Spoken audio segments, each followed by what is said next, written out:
Bienvenidos al nuevo episodio de Etius Analiza. Mi nombre es Betina Cedo y el día de hoy me acompaña otro colaborador de este observatorio, Luigi Cepeda, el profesor también de este observatorio de Etius, Julio González, que también es periodista. Bienvenidos. Gracias. Gracias. Y el día de hoy traemos de tema un poco las agresiones contra periodistas a propósito del recorte que se hizo en el presupuesto para la protección de defensores de derechos humanos y periodistas. Así es, días anteriores salía esta noticia que incluso incluíamos en nuestros monitoreos sobre la disminución en el presupuesto al mecanismo para protección de personas defensoras de derechos humanos y periodistas. Y en este caso lo que queremos preguntar, o un poco lo que estamos como desenmarañando en el tema, sería las consecuencias que esto trae para el sistema de medios y para periodistas en general. Bueno, gracias por la invitación de estar aquí en este programa. Bueno, para empezar, creo que habría que situar el problema de las agresiones a periodistas desde un contexto de crisis de derechos humanos que tenemos en el país. No solamente se está vulnerando la libertad de expresión o el acceso a la información en México, sino muchos otros derechos, ¿no? Desde la libertad, o bueno, algunas otras libertades, desde el derecho a la salud, desde el derecho a la educación, y bueno, infinidades de derechos. También vivimos una ola de violencia que no solamente le toca a los periodistas, le toca a cualquier persona que está en la calle y que es asaltado, le toca a las personas que van en su carro y le quitan, llegan con una pistola y se los quitan. Pero como eso, también hemos conocido los casos de desapariciones forzadas y de desaparición en general en el país. Dentro de ese marco de crisis de derechos humanos, resulta que también hay agresiones contra periodistas y una diferencia sustantiva entre las demás agresiones a la ciudadanía en general y a los periodistas es que esto sucede porque ejercen el derecho de libertad de expresión y a la vez se vulnera el derecho de acceso a la información de la ciudadanía. Es solamente un matiz, no es que sea más importante que los otros casos de violencia, sino simplemente poner énfasis en que se está atacando por ejercer ese derecho y que a la vez se vulnera otro más, que es el acceso a la información. Hace rato fuera de cámara decías tú, Julio, algo que me parece que resume muy bien este problema y tiene que ver con que el artículo 1 de la Constitución dice que todos los humanos tenemos derecho a que se cumplan nuestros derechos humanos como tal.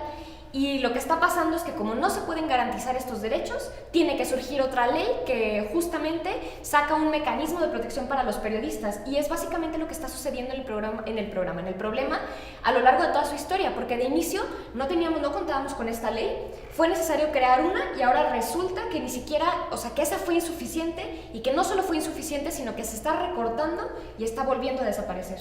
Sí, desde el año 2000 hasta la fecha han asesinado 115 periodistas. Según yo, la cifra es que no sé si en los últimos días 116.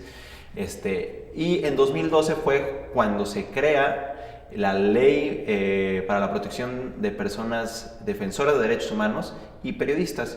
Esta ley nace en un contexto donde ya estaba, bueno, casi al final del sexenio más bien de Felipe Calderón Hinojosa, donde ya estábamos a 6 años de haber iniciado esta guerra contra el crimen organizado y que entonces la violencia tiene múltiples cabezas, múltiples acciones en respuesta, como si fueran un virus que llega a una medicina y de repente empieza a reaccionar y hay una respuesta del crimen organizado y resulta que empieza a infectar otras partes y hay consecuencias como las agresiones a los periodistas. Efectivamente, en el artículo primero, recientemente, hace no muchos años, al fin, constitucionalmente, se pedía que el Estado garantizara que todas las personas gozaran de los derechos humanos. Y uno de estos derechos humanos es la libertad de expresión y otro es el acceso a la información, ambos derechos en el texto constitucional. Como no se estaba logrando eso, pues en México nos da por hacer leyes ante esto o cambiar las leyes y en ese marco, en 2012 se crea esta ley, o se aprueba y con ello nace el mecanismo de protección de periodistas que bueno, que si quieren un poco explicarlo, no sé, Sí, de hecho es justo un tema que iba a tocar a continuación. Para entender un poco cómo funciona el mecanismo, hay tres partes que lo componen. Tenemos a la Junta, ¿me puedes recordar el nombre? De gobierno. La Junta de Gobierno, que sería, digamos, la máxima entidad dentro del mecanismo, y de él se desprende a su vez también el Consejo Consultivo y la coordinación. Entendiendo la Junta de Gobierno, se compone de 9 integrantes. 5 de ellos que provienen del gobierno, desde Secretaría de Gobernación y entidades de este estilo, y 4 más que provienen del Consejo Consultivo. Y el Consejo Consultivo vendría siendo como esta parte más de activismo. Son personas entre periodistas y defensores de derechos humanos las que componen este consejo. Y llama mi atención peculiarmente que este consejo sea el que se proclame un poco en contra, o es el que trate de encender las alarmas respecto a la reducción de presupuesto. Son ellos los que convocan a la rueda de prensa y bajo la firma de su consejo consultivo pues ya de alguna manera alarman a la ciudadanía y hacen incluso responsables directos a Enrique Peña Nieto y a parte de su gobierno si sucediera cualquier agresión contra periodistas que están dentro del mecanismo.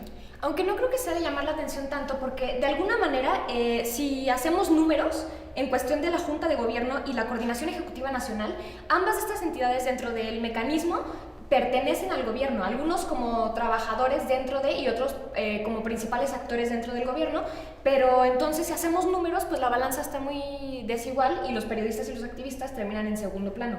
Sí, aquí lo que llama la atención es que no hay un compromiso real del Estado mexicano porque, uno, por cumplir esta ley de reciente creación, y dos, por garantizar los derechos humanos de los periodistas y la vida y de personas defensoras de derechos humanos y la vida en general, ¿no?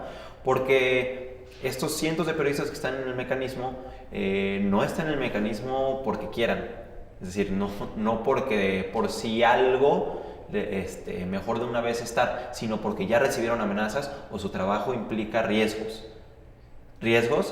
que en el estado en que vivimos actualmente no se puede, no hay garantías para poder hacerlo. Por lo tanto, hay un mecanismo para la protección. Si no le inyectas dinero a este mecanismo para la protección, pues evidentemente no va a haber seguridad, infraestructura, pero dejen no nomás de ellos, sino hay que pagarle a la gente que se encarga de evaluar los riesgos, hay que pagarle a la gente que se encarga de recibir los llamados de amenazas, es decir, a la burocracia, además de las acciones. Y si no le inyectan los 70 millones de pesos que urgen, que se comprometieron y que no lo están haciendo, los 120 y tantos que se necesitan, pues es de llamar mucho la atención. Y qué bueno que el Consejo Consultivo pone la mirada, el dedo sobre el renglón y también hace un llamado al próximo gobierno federal encabezado por Andrés Manuel López Obrador para que esto se solucione o que haya un compromiso, primero de inyectarle al mecanismo, porque esa es una política pública reactiva, y luego seguramente implementar el estado de, que se garantice el Estado de Derecho y que se pueda ejercer el periodismo sin ningún riesgo. Aprovechando ya que empiezas a mencionar cifras, quiero destacar en los mismos comunicados de prensa, tanto del Consejo Consultivo como de la Comisión de Derechos Humanos, son 727 beneficiados dentro del mecanismo los que están quedando sin protección. Y de aquí también el dinero que utiliza el mecanismo son para atender 3.500 medidas de seguridad que protegen a estas 727 personas, que a partir de este mes están ya desprotegidas. Para entender un poco también la gravedad, antes de ese recorte primero es decir, el Estado mexicano se comprometió a inyectarle, como ya decía, 75 millones de pesos, de 126 que se habían pedido anteriormente. Es decir, que se negó primero y después aceptaron solamente ir con el 60%. Y que un año antes ya había habido incluso reducción de presupuesto. Entonces es como un desprecio constante hacia este sector por parte del gobierno. Y que la misma, el mismo quien preside la Junta de Gobierno, que diga que, pues es que es una situación de cambio de sexenio, Oye, Sí, bueno, es como si suspendemos el país y a partir del primero, o sea, cerramos por un rato de que hacen la transición, hacen inventario y de repente ya el 1 de diciembre hay país otra vez. Y eso no pasa con las amenazas, al contrario. Estamos viviendo ahorita una crisis de gobernabilidad donde hay como dicen por ahí en la opinión pública, un presidente electo en funciones y un expresidente en funciones, ¿no? El Enrique Peña Nieto, que ya no, parece que ya no ejerce poder, y Andrés Manuel López Obrador, que ya está ejerciendo poder, y entonces ahí hay un punto de quién es el responsable. Bueno, el responsable sigue siendo Enrique Peña Nieto hasta el 1 de diciembre, y por lo tanto, toda agresión de aquí al 1 de diciembre que exista contra un periodista o persona defensora de derechos humanos es responsabilidad de Enrique Peña Nieto, porque él es el presidente. No por otra razón.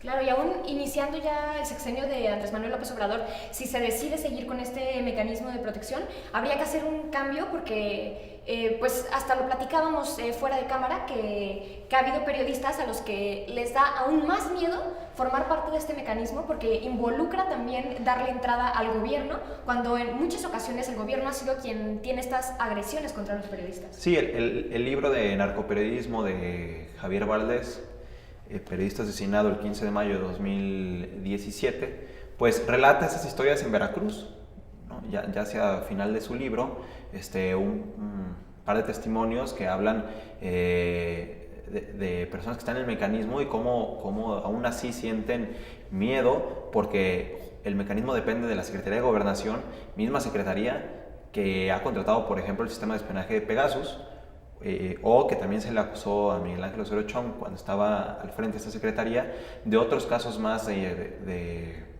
pues de intimidación o de invadir la privacidad de las personas. Y bueno, el mismo Javier Duarte, ¿no? Que también durante su sexenio pues era uno tras otro el periodista asesinado. Si no me equivoco, son entre 20 o 22 periodistas asesinados en Veracruz. Eso es de alarmar, y que no haya pasado algo en torno a esos periodistas asesinados. O sea, es algo sistemático, no eran personas que se dedicaban o que estaban yendo a la tiendita de la esquina a comprar algo y les tocó porque este país nos está tocando a todos, ¿no? Eso es lo que hay que tener mucho cuidado, y por eso creo que es importante poner esta crisis del mecanismo, por llamarlo de alguna manera, en contexto de por qué existe, ¿no? Así es, y que el contexto seguirá cambiando y entonces habrá que seguirnos manteniendo informados, y para eso tenemos estos capítulos de Etios Analiza, en el que nos escucharemos también la próxima semana. Muchísimas gracias, Julio. Gracias a ustedes. Gracias, Luigi. No, a ti. Los invitamos a seguirnos en las redes sociales.